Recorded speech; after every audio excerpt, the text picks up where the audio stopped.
Bukod sa pagiging alerto at maagap ngayong tuwing tag-ulan, pinaaalalahanan din ng Department of Health ang mga kababayan natin sa banta ng sakit, bunsod ng pabago-bagong panahon at kung paano ito maiiwasan. Narito ang report.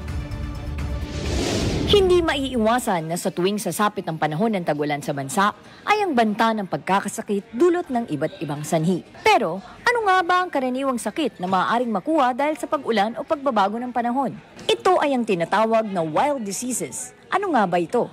Ang wild o wild diseases ay isang acronym. W para sa waterborne diseases.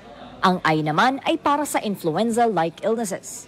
Ang L ay para sa leptospirosis at D para sa dengue. As of September 18, 2025, nakapagtala na ang Department of Health ng mahigit 5,400 na kaso ng leptospirosis simula nang ideklara ng Pag-asa ang pagsisimula ng tag-ulan noong June 8. Paalala ng DOH, umiwas sa paglusong sa baha, maghanda ng emergency go bag at agad magpakonsulta kung nakalubog sa baha o putik upang maiwasan ang komplikasyon ng sakit.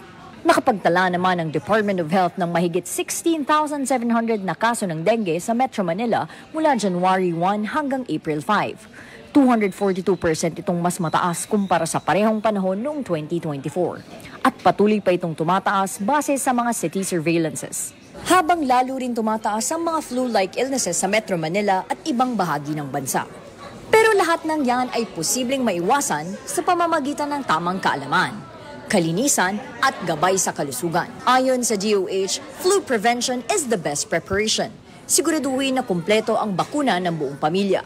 Ugaliing maghugas ng kamay gamit ang sabon at tubig o alcohol-based hand sanitizer. Takpan ang bibig at ilong kapag uubo o babahing. Iwasan ang mga masisikip at matataong lugar. Panatilihin ang pagsusuot ng face mask lalo na sa loob ng mga pampublikong lugar. Siguraduhin maayos ang daloy ng hangin sa bahay at opisina.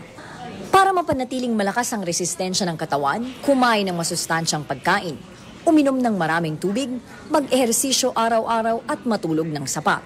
Ituro rin sa mga bata ang tamang paraan ng paghuhugas ng kamay. Ayon sa American Red Cross, hindi dapat ito bababa ng 20 segundo. Pwede ring isabay sa paghuhugas ng kamay ang awitin na Happy Birthday para siguradong malinis. At kung ikaw ay may sintomas gaya ng lagnat, ubo o sipon, manatili muna sa bahay at iwasang makihalubilo sa iba. Agad kumonsulta sa pinakamalapit na health facility kung mataas ang lagnat at makaranas ng hirap sa paghinga. Pinag-iingat din ng kagawaran ang lahat ng mga kababayan natin. At anilay, may papel ang bawat isa para maiwasan ang pagkalat ng sakit.